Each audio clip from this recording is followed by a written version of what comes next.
From Transformers Prime, it's the Beast Hunters. And it's Knockout. The Decepticon Knockout, yes. A very cool character, and then they gave him a Crocto claw, whatever the hell that is. I mean, I can see what it looks like, but it's kind of weird. But we are going in the Wayback Machine, and we're going to take a look at something from 2012. Yes, a dozen years ago, or more if you're watching this later on. And we're going to talk about this Decepticon who has gone a little beastie. And I do want to welcome you to the channel if you're new. I'm Captain Kyle. Welcome aboard. If you've been watching for a while, thanks for watching, and I hope you enjoy this trip down memory lane to the Beast Hunters. Yes. And once in a while I do a weird impression. I think they're all weird. But we're going to go through them. Why am I still talking about this? Be right back. All right, so I picked this up at not sure where I picked it up.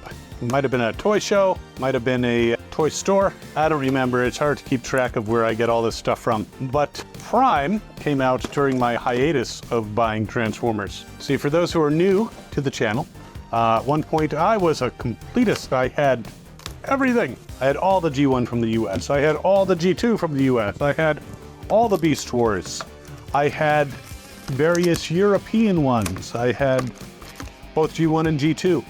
I had Beast Wars Neo. I had Japanese G1. I had, not all of them, but a good portion. And Beast Machines, Car Robots, Robots in Disguise, Robot Mass. I mean, I had a ton. And back in maybe 2009 or so, I said, you know, I have some bills to pay, and I decided to stop collecting and sell a good portion of my Transformers. Not all of them, but a good portion.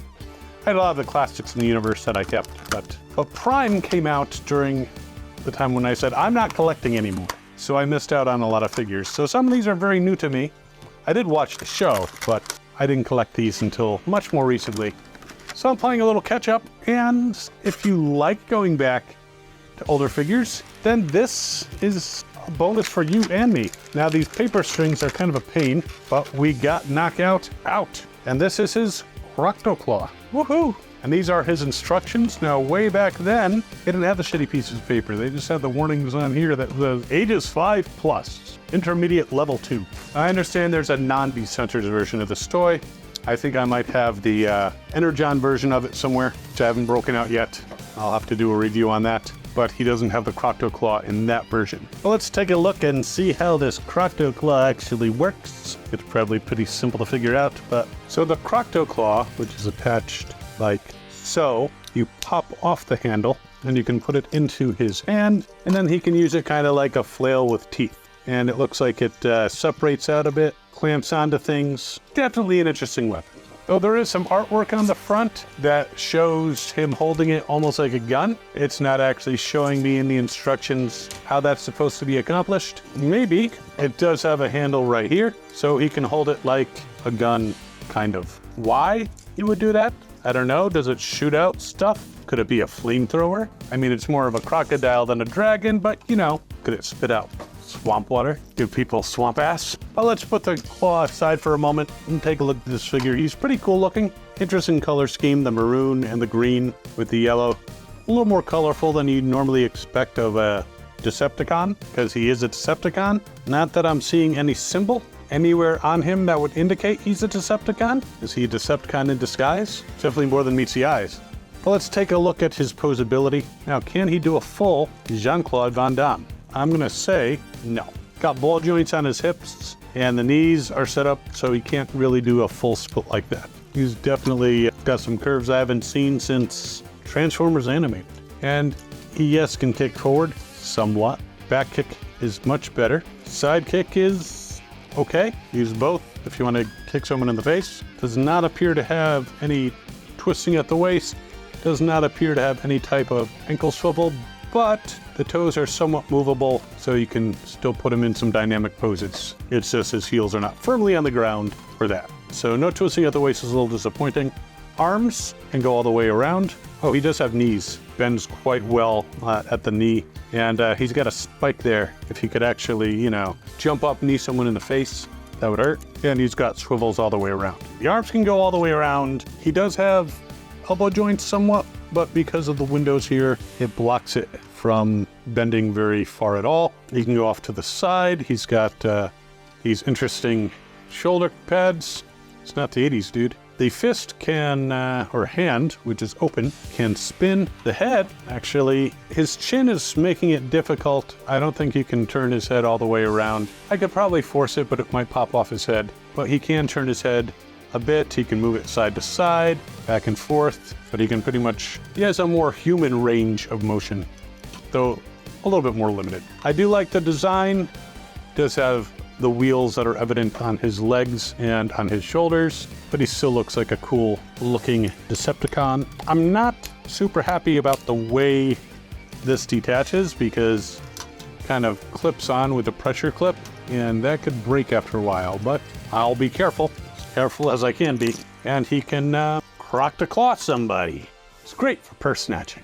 Well, let's spin him again on the turntable of doom so you can get a good look at him from all angles. He stands from head to toe, as most of us do, a hair over 5 inches tall. So apparently in those days, the instructions showed robot to vehicle and vehicle to robot, which is nice because sometimes transforming him back can be a little different. But let's take this out of his hand and we will return it to its wacky configuration. And let's check out his vehicle mode.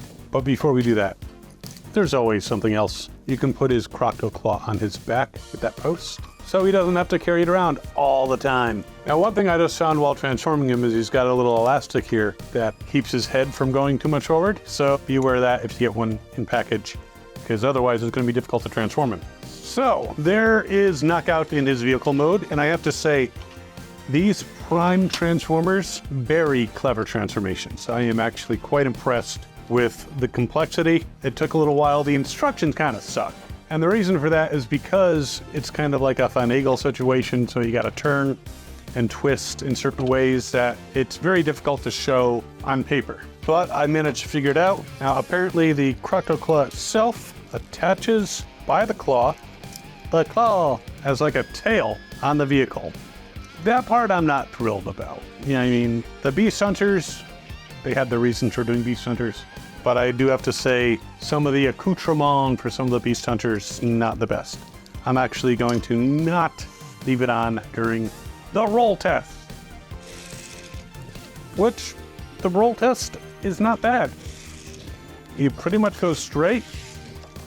Okay, that was my fault making him skid out, but I mean, I've seen worse, I've seen better, but he's not too bad. And we finally see a Decepticon symbol. There's one on the roof of the car right here. Woohoo! But it's nice and shiny, clear windows, both smoky. It doesn't really have any painted like hubcaps or anything like that, just black wheels. And the green and brown coloration make me think he's kind of a nature buff. But the teeth on the front and the headlights definitely give it a more beastie type look. I would not mind driving this car around, but not with this on the back. But it can be there for storage in his robot mode, though I would probably, again, not thrilled with the pressure thing, but I'll make sure the chain is inside. Let's see how it rolls with that. Yeah, it doesn't roll very well with the claw on the back. So for rolling purposes, I would definitely not put this on. But he's a cool, fun little version of Knockout. I like him, and this is fine to use while he is in his robot mode, just to like it attached to the car mode. The car is a pretty cool looking vehicle.